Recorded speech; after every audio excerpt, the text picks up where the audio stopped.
Hello friends, Maheshwari academy welcomes you all. तो आज हम पढ़ने वाले हैं phylum Porifera from the topic kingdom Animalia.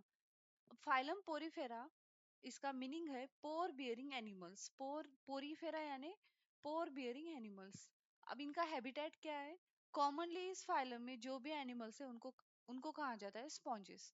इनका हैबिटेट क्या है? एक तो ये मरीन वाटर में भी पाए जाते हैं और फ्रेश वाटर फॉर्म में भी ये पाए जाते हैं। जो फ्रेश वाटर फॉर्म में जो स्पॉन्ज प्रेजेंट है उसका एग्जांपल है स्पॉन्जिला। यहाँ पे ये जो डायग्राम्स दिखाई देती है आपको, वो डायग्राम्स है स्पॉन्जेस की।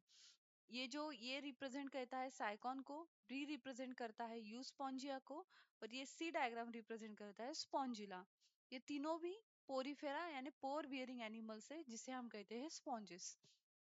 अब ये जो एनिमल्स है ये मल्टीपल सेल्स से बनते हैं, इसलिए इसे कहते हैं मल्टी सेलुलर एनिमल्स। इनमें सिर्फ सेलुलर लेवल ऑफ ऑर्गेनाइजेशन पाया जाता है, इसमें कोई टिश्यू या कोई ऑर्गन इस एनिमल्स के पास प्रेजेंट नहीं है। इसलिए ये सिर्फ मल्टीपल सेल्स से बने हैं, इसलिए इनका बॉडी ऑर्गेनाइजेशन है cellular level of body organization. Sponges have water transport और कैनाल सिस्टम। स्पॉन्जेस के पास इनका जो यूनिक फीचर है वो है वाटर ट्रांसपोर्ट और वाटर कैनाल सिस्टम। अब इनकी जो सिमेट्री है वो है असिमेट्रिक असिमेट्रिकल एनिमल्स, ये असिमेट्रिकल है। इनकी जो बॉडी है वो टू इक्वल पार्ट्स में डिवाइड नहीं होती है, या कुछ स्पॉन्ज में रेडियल सिमेट्री भी पाई जाती है। रेडियल सिमेट्री यानी इक्वल रेडियस में उसे हम डिवाइड नहीं कर सकते इक्वल, तो इक्वल पार्ट्स हम उसके नहीं बनते, तो उसे हम कहते हैं रेडियल सिमेट्री। सो स्पॉन्ज के पास जो बॉडी प्लान है उसका वो है सेल एग्रीगेट बॉडी प्लान। जो सिमेट्री है वो है असिमेट्रिकल और रेडियल सिमेट्री, और दे आर डिप्लोब्लास्टिक। इनके पास टू जर्म लेयर्स प्रेजेंट होते हैं। तो हम इसे डायग्राम से देख लेते हैं। इनके पास टू जर्म लेयर्स है। उनका जो इपिडर्मिस है इसे कहते हैं पिनाकोडर्म। इपिडर्मिस को कहते हैं पिनाकोडर्म। ये डायग्राम है साइकॉन, और जिसे हम कहते हैं स्काइफा। जो स्पॉन्ज है उसे हम कहते हैं स्काइफा। इनका जो इपिडर्मिस है, इनके इपिडर्मिस में प्रेजेंट होती है पिनाकोसाइट सेल्स, इसलिए इपिडर्मिस को कहते हैं पिनाकोडर्म। इनका जो एंडोडर्मिस है, इनका जो बीच वाला लेयर है सेल्स का, उसे कहते हैं कॉनोडर्म। उसे कहते हैं कॉनोडर्म क्योंकि इसमें प्रेजेंट होती है कॉनोसाइट सेल्स, और कॉनोसाइट सेल्स को ही हम यहाँ पे कहते हैं कॉलर सेल्स और फ्लैजेलर सेल्स। अब ये हो गया उनका जर्म लेयर्स के बारे में। ये है डिप्लोब्लास्टिक। आउटर लेयर इज पिनाकोडर्म, जिसे कहते हैं इपिडर्मल सेल, और इसमें प्रेजेंट होती है पिनाकोसाइट सेल्स। और इनर जर्म लेयर इज कॉनोडर्म, जिसे कहते हैं उसमें प्रेजेंट होती है कॉनोसाइट सेल्स, और कॉनोसाइट सेल्स को ही हम कहते हैं कॉलर सेल्स। अब स्पॉन्ज के पास they are pore bearing animals, तो इनके पास जो पोर है उसे कहते हैं ओस्टिया या ओस्टियम।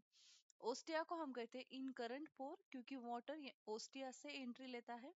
और ओस्टिया बनाने वाली सेल्स जो है उसे वो है porocyte cells. Porocytes are tube like structure जो बनाती है, पोर लाइक स्ट्रक्चर बनाती है ये, तो इसे हम कहते हैं पोरोसाइट सेल्स।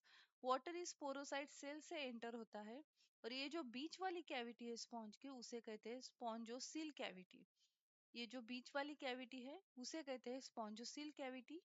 और सिंगल लार्ज ओपनिंग होती है at the top of the sponge, at the top of the body of the sponge, उसे कहते हैं ऑस्कुलम। और ऑस्कुलम को ही कहते हैं एक्सकरेंट पोर। ओस्टिया को कहा इनकरेंट पोर और ऑस्कुलम को कहा एक्सकरेंट पोर। ऑस्कुलम के सराउंडिंग में, यहाँ पे इसके सराउंडिंग में कुछ सेल्स प्रेजेंट होती है, उसे कहते हैं मिजोसाइट सेल्स। ये जो सेल्स है ये सेल्स कॉन्ट्रैक्टाइल सेल्स है। ये सेल्स रेगुलेट करती है ऑस्कुलम की ओपनिंग एंड क्लोजिंग। ये कॉन्ट्रैक्टाइल सेल्स है that cells regulate opening and closing of osculum. Opening and closing of osculum. Also it regulate water flow. ये वाटर फ्लो को भी रेगुलेट करती है ये सेल, जो है मिजोसाइट सेल्स, जो कॉन्ट्रैक्ट होती है और ऑस्कुलम की ओपनिंग एंड क्लोजिंग को रेगुलेट करती है। अब जब वाटर एंट्री करता है तो वाटर ओस्टिया थ्रू एंट्री करता है। इस ओस्टिया थ्रू वाटर एंट्री करता है, वो आता है स्पॉन्जोसिल कैविटी के पास। स्पॉन्जोसिल कैविटी से वाटर एग्जिट करता है, ऑस्कुलम से वाटर एग्जिट करता है। सो स्पॉन्ज में जो वाटर करंट सिस्टम है वो डेवलप डेवलप कैसे होती है? ओस्टिया थ्रू वाटर एंट्री करता है, वाटर एंटर्स थ्रू ओस्टिया, फिर वो जाता है स्पॉन्जोसिल कैविटी के पास। स्पॉन्जोसिल कैविटी से वाटर एग्जिट करता है वाया ऑस्कुलम। इस सिस्टम को ही कहते हैं वाटर करंट सिस्टम या वाटर ट्रांसपोर्ट सिस्टम। ये है स्पॉन्ज का यूनिक फीचर जो शो करता है वाटर ट्रांसपोर्ट सिस्टम। अब अलोंग विद वाटर, ये जो वाटर एंटर होने वाला है, अलोंग विद वाटर यहाँ पे न्यूट्रिएंट्स भी एंटर करते हैं, कुछ गैसेस यहाँ पे एंटर करते हैं जैसे कि O2, यहाँ पे गैमेट्स भी एंटर करते हैं। ये जो न्यूट्रिएंट्स है ये है स्पॉन्ज का फूड। तो अलोंग विद वाटर ये सब यहाँ पे एंट्री करता है। सो वाटर करंट सिस्टम का फंक्शन क्या है? डाइजेशन, रेस्पिरेशन, ये वाटर करंट सिस्टम का है फंक्शन। उनकी जो बॉडी कैविटी है उसे कहते हैं स्पॉन्जोसिल कैविटी। अब ये जो स्पॉन्जोसिल कैविटी है, ये कैविटी कॉनोसाइट सेल से, कॉनोसाइट सेल स्पॉन्जोसिल कैविटी को कवर करती है। Spongocoel cavity is lined by choanocyte cells, ये पूरी कॉनोसाइट सेल्स है। कॉनोसाइट सेल्स स्पॉन्जोसिल कैविटी के सराउंडिंग में प्रेजेंट है। कॉनोसाइट सेल्स को ही हम कहते हैं कॉलर सेल्स और इसे ही कहते हैं फ्लैजेलर सेल्स। ये जो वाटर करंट सिस्टम है, it develops due to beating movement of flagella, beating movement of flagella of choanocyte cells. Choanocyte cells की जो फ्लैजेला है वो जब बीट करती है, जब मूवमेंट करती है, तब वाटर एंटर होता है ओस्टिया से, वाटर एंट्री लेता है ओस्टिया से, ostia allows to enter the water, तब वो स्पॉन्जोसिल कैविटी में आता है। स्पॉन्जोसिल कैविटी के साथ वाटर के साथ क्या क्या अंदर एंट्री करता है? न्यूट्रिएंट, स्पॉन्ज का जो फूड है, गैसेस यहाँ पे एंट्री करते हैं, यहाँ पे गैमेट्स एंट्री करते हैं। स्पॉन्जोसिल कैविटी से वाटर होके ऑस्कुलम थ्रू जो वाटर एग्जिट करता है वो होता है वेस्ट प्रोडक्ट, वाटर के साथ यहाँ पे क्या होता है? एग्जिट होता है। So osculum अलोस to exit water, यहाँ पे वेस्ट प्रोडक्ट भी वाटर के साथ यहाँ पे एग्जिट होता है। So osculum as a excretory pore भी ऑस्कुलम यहाँ पे क्या करता है? फंक्शन या रोल प्ले करता है। अब ये जो कॉनोसाइट सेल्स है, कॉनोसाइट सेल्स का यहाँ पे फंक्शन क्या है? कॉनोसाइट सेल्स जब फूड एंट्री करता है स्पॉन्जोसिल कैविटी में अलोंग विद वाटर, तो कॉनोसाइट सेल्स का फंक्शन है to filter that food, to ingest that food और digest that food. So choanocyte cells को हम क्या कहते हैं? फिल्टर फीडर्स कहते हैं, फूड फिल्टर फीडर्स कहते हैं। ये डायग्राम है कॉनोसाइट सेल्स की। कॉनोसाइट सेल्स कहाँ प्रेजेंट है? कॉनोसाइट सेल्स कॉनोडर्म में, यानी इनर लेयर में जो सेल्स प्रेजेंट है वो है कॉनोसाइट सेल्स, और आउटर लेयर में जो सेल्स प्रेजेंट है वो है पिनाकोसाइट सेल्स जो इपिडर्मिस में प्रेजेंट है। ये डायग्राम कॉनोसाइट सेल्स की है। ये डायग्राम, इस डायग्राम में एक सिंगल फ्लैजेला है। सो कॉनोसाइट सेल्स आर फ्लैजेलर सेल्स, और ये जो स्मॉल स्मॉल यहाँ पे हेयर लाइक स्ट्रक्चर्स दिखते हैं उसे हम कहते हैं माइक्रोविलाए, और इसलिए इसका नाम है, ये कॉलर लाइक, ये सराउंड करती है फ्लैजेला को, इसलिए इसे कहते हैं कॉलर लाइक अपीयरेंस। अब ये जो म्यूकस है, कॉनोसाइट सेल्स क्या करती है? फूड को इंजेस्ट करती है। ये म्यूकस क्या करता है? फूड पार्टिकल को ट्रैप करने का काम करता है। Food particle are trapped in mucus, mucus इसे फूड पार्टिकल को ट्रैप करता है। फिर यहाँ से फूड का यहाँ पे फिल्टर होता है, फूड फिल्टर होके फिर कॉनोसाइट सेल्स में फूड का यहाँ पे डाइजेशन होता है, और डाइजेशन वाया फैगोसाइटोसिस, डाइजेशन की जो प्रोसेस है उसे कहते हैं phagocytosis of food, engulfment of food particle. इसलिए स्पॉन्ज में जो डाइजेशन है वो डाइजेशन होता है इंट्रासेल्युलर डाइजेशन कहते हैं। स्पॉन्ज जो डाइजेशन शो करते हैं उसे कहते हैं इंट्रासेल्युलर डाइजेशन। सो कॉनोसाइट सेल्स का फंक्शन क्या है? अलोंग विद वाटर जो न्यूट्रिएंट्स है, जो फूड पार्टिकल्स है, उस फूड पार्टिकल को फिल्टर करना, फिर उसको इंजेस्ट करना, इंजेस्ट करके उसे वो डाइजेस्ट करते हैं। नेक्स्ट कॉनोसाइट्स और पिनाकोसाइट, ये जो सेल्स है यानी पिनाकोडर्म और कॉनोडर्म के बीच में ये जो ब्लू कलर का जो पोर्शन दिखता है उसमें प्रेजेंट है मीजोहाइल। मीजोहाइल सीक्रेट करने वाली जो नॉन सेलुलर टिश्यू है उसे कहते हैं मेसेनकाइम सेल्स। ये जो मेसेनकाइम सेल्स है वो सीक्रेट करते हैं मीजोहाइल। मीजोहाइल एक जिलेटिनियस सब्सटेंस है और ये एक जेली लाइक सब्सटेंस है जिसे जिलेटिनियस सब्सटेंस कहते हैं। मीजोहाइल में प्रेजेंट होती है आर्कियोसाइट सेल्स। मीजोहाइल्स में प्रेजेंट होती है आर्कियोसाइट सेल्स जिसे हम कहते हैं अमीबोसाइट सेल्स। अब ये जो आर्कियोसाइट सेल्स जो होती है मीजोहाइल में उसको हमने कहा अमीबोसाइट सेल्स। अमीबोसाइट्स या आर्कियोसाइट सेल्स। ये सेल्स होती है टोटीपोटेंट सेल्स। टोटीपोटेंट यानी क्या, ये सेल्स जो प्रॉपर्टी शो करती है उसे कहते हैं टोटीपोटेंसी। टोटीपोटेंसी यानी क्या, अगर स्पॉन्ज की कोई सेल्स या कोई पार्ट डैमेज हो जाए तो ये टोटीपोटेंट सेल्स जो है, जो आर्कियोसाइट सेल्स है जिसे हमने कहा अमीबोसाइट सेल्स, ये totipotent cells they can differentiated into any other type of cells which are present in sponge body. Sponge body में जो अदर टाइप की सेल्स प्रेजेंट है उस सेल्स में ये सेल्स क्या हो सकती है, डिफरेंशिएट हो सकती है। यानी जो सेल्स डैमेज हुई है उस सेल्स को रिपेयर करने का, उस सेल्स को बनाने का काम है अमीबोसाइट सेल्स या अर्क्योसाइट सेल्स का। These are the motile cells. अब मीजोहाइल में और क्या प्रेजेंट है, मीजोहाइल में और प्रेजेंट है उसका एंडोस्केलेटन वाला पार्ट। स्पॉन्ज का जो एंडोस्केलेटन है उसमें प्रेजेंट होते हैं स्पॉन्जिन फाइबर्स और स्पिकुल्स। ये भी प्रेजेंट होते हैं मीजोहाइल में।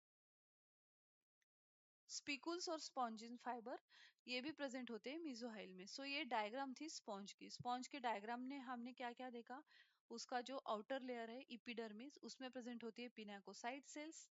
पिनाकोसाइट सेल्स, पिनाकोडर्म इसलिए हम इसे कहते हैं पिनाकोडर्म, ये प्रोटेक्शन प्रोवाइड करने का काम करती है। फिर सेकेंड लेयर है कॉनोसाइट सेल्स जो एंडोडर्मिस का काम करती है, उसमें प्रेजेंट होती है, उसे कहते हैं कॉनोडर्म, उसमें प्रेजेंट होती है कॉनोसाइट सेल्स, उसे हमने कहा कॉलर सेल्स क्योंकि वो सेल्स फ्लैजेलर मूवमेंट शो करती है। फिर जो स्पोर प्रेजेंट होते हैं वो पोर क्रिएट करने वाली सेल है पोरोसाइट सेल जो ट्यूब लाइक स्ट्रक्चर में प्रेजेंट होती है। और वो सेल्स जो स्पोर क्रिएट करती है उसे कहते हैं ostia. Ostia through water enter करता है। सो ओस्टिया को हमने कहा इनकरेंट पोर। फिर ये वाटर स्पॉन्जोसिल कैविटी में आता है। यहाँ से वाटर स्पॉन्जोसिल कैविटी से वाटर एग्जिट एग्जिट होता है, वो स्ट्रक्चर है ऑस्कुलम। ऑस्कुलम को हमने कहा एस्करेंट पोर और ऑस्कुलम एज एक्सक्रीटरी पोर भी यहाँ पे काम करता है। ऑस्कुलम के पास होती है मीजोसाइट सेल्स। मीजोसाइट सेल्स है कॉन्ट्रैक्टाइल सेल्स जो रेगुलेट करती है opening and closing of osculum. और वाटर फ्लो को भी वो एंट्री करती है। अलॉन्ग विद वाटर जो वाटर एग्जिट होता है उसके साथ कुछ वेस्ट प्रोडक्ट भी स्पॉन्ज के बॉडी से होता है एग्जिट। और कॉनोडर्म और पिनाकोडर्म के बीच में ये जो ब्लू कलर का पोर्शन है उसे उसे हम कहते हैं मिजोहाइल। मिजोहाइल सिक्रेट करने वाली जो सेल्स है वो है मेसेनकाइम सेल्स। जो एक मिजोहाइल है वो एक जिलेटिनियस सब्सटेंस है, जेली लाइक सब्सटेंस है, उसमें प्रेजेंट होते हैं अमीबोसाइट सेल्स जिसको कहते हैं आर्कियोसाइट सेल्स। और वो सेल्स होती है टोटीपोटेंट सेल्स। टोटीपोटेंसी यानी क्या, this cells can be differentiate into any other type of cells which are present in sponge body. और जो स्पॉन्जोसिल कैविटी है वो spongocoel cavity, this cavity is lined by choanocyte cells. Water current और water transport system का path क्या है, water ostia through entry करता है। अलोंग विद वाटर यहाँ पे न्यूट्रिएंट्स, गैसेस और गैमेट्स भी एंट्री करते हैं। फिर वाटर आता है स्पॉन्जोसिल कैविटी के पास। स्पॉन्जोसिल कैविटी के पास से वाटर आता है ओस्कुलम के पास। ओस्कुलम वाटर को एग्जिट करने में हेल्प करता है। यहाँ पे जो मिजोसाइट सेल्स प्रेजेंट होती है वो ओपनिंग एंड क्लोजिंग को रेगुलेट करती है स्पॉन्ज में। और जब वाटर एग्जिट करता है तो वाटर के साथ यहाँ पे कुछ वेस्ट प्रोडक्ट भी एग्जिट करता है। सो ये हो गई water transport system. Due to ये क्यों क्रिएट हुई, due to beating movement of flagella. So sponge are sedentary animals. अब स्पॉन्ज में रिप्रोडक्शन कैसे होता है, जो रिप्रोडक्शन होता है वो एक तो असेक्सुअली होता है और सेक्सुअल रिप्रोडक्शन होता है। जो सेक्सुअल रिप्रोडक्शन होता है उसमें गैमेट्स फॉर्मेशन होते हैं। रिप्रोडक्शन इन स्पॉन्ज,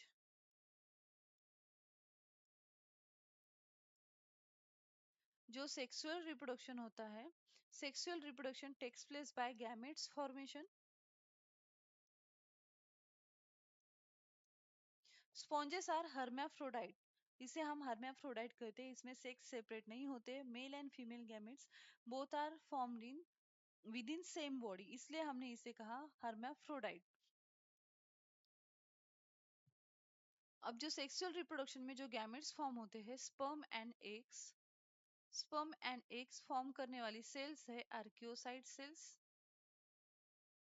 जिसे अमीबोसाइट सेल्स भी कहते हैं।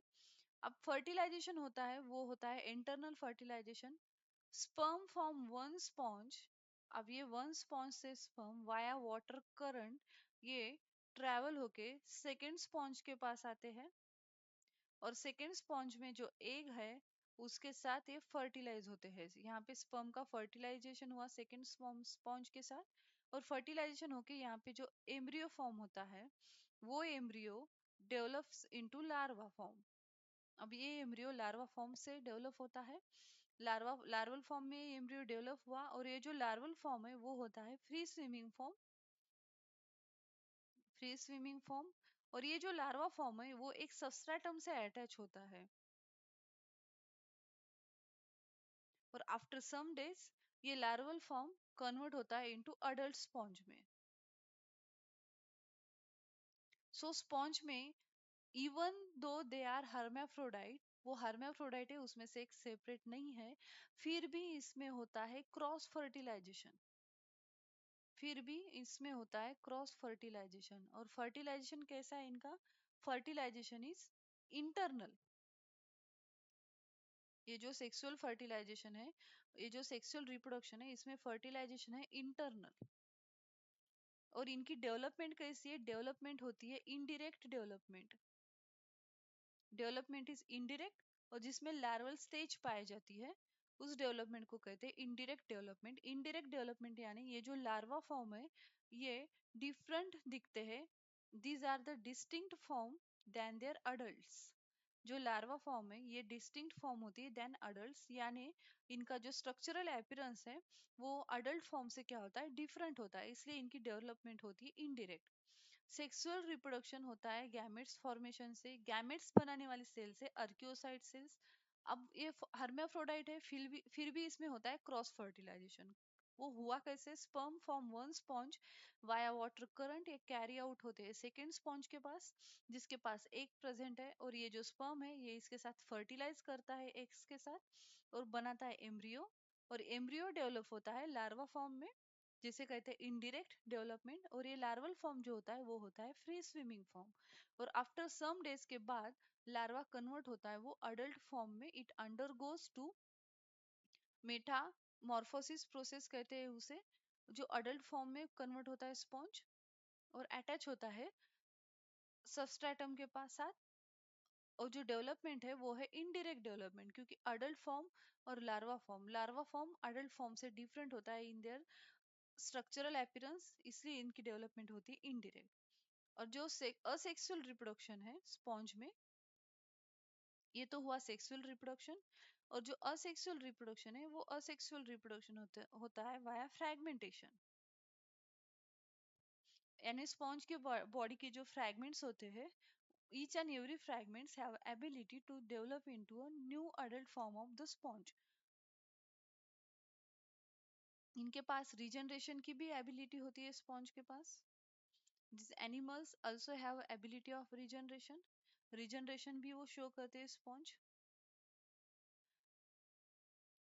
So sponges have water transport or water canal system. Water enters through minute pores in the body wall into a central cavity known as spongocoel cavity, from where it goes out through the osculum. This pathway of water transport is helpful in food gathering, respiratory exchange, and removal of waste. Conocytes or collar cells line the spongocoel and the canals. Digestion is intracellular. The body is supported by skeleton made up of spicules or spongin fibers. Sexes are not separate, they are hermaphrodite. Eggs and sperms are produced by the same individual.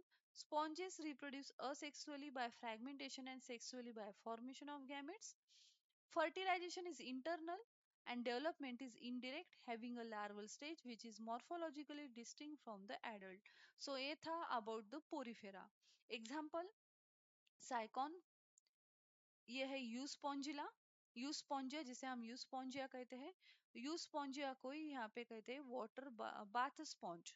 यूस्पोंजिया also known as bath sponge, क्योंकि ये use होता है skin exfoliation में, इसको use करते हैं।